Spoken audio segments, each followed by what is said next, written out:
5 বরং তারা সত্যকে অস্বীকার করেছে যখনই তাদের কাছে সত্য এসেছে, অতএব তারা সংশয়যুক্ত বিষয়ের মধ্যে রয়েছে। 6 তারা কি তাদের উপরে আসমানের দিকে তাকায় না, কিভাবে আমি তা বানিয়েছি এবং তা সুশোভিত করেছি, আর তাতে কোনো ফাটল নেই। 7 আর আমি জমিনকে বিস্তৃত করেছি, তাতে পর্বতমালা স্থাপন করেছি এবং তাতে প্রত্যেক প্রকারের সুদৃশ্য উদ্ভিদ উদ্গত করেছি।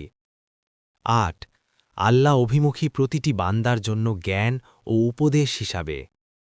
9 আর আমি আসমান থেকে বরকতময় পানি নাজিল করেছি, অতপর তা দ্বারা আমি উৎপন্ন করি বাগবাগিচা ও কর্তনযোগ্য শস্যদানা।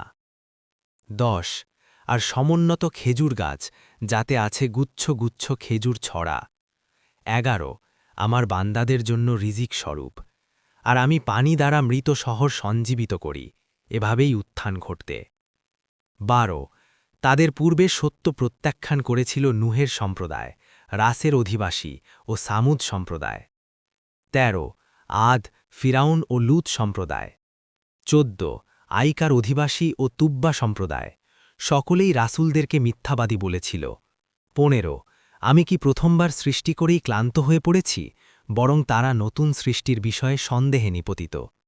16 আর অবশ্যই আমি মানুষকে সৃষ্টি করেছি, এবং তার প্রবৃত্তি তাকে যে কুমন্ত্রণা দেয় তাও আমি জানি, আর আমি তার গলার ধমনী হতেও অধিক কাছে।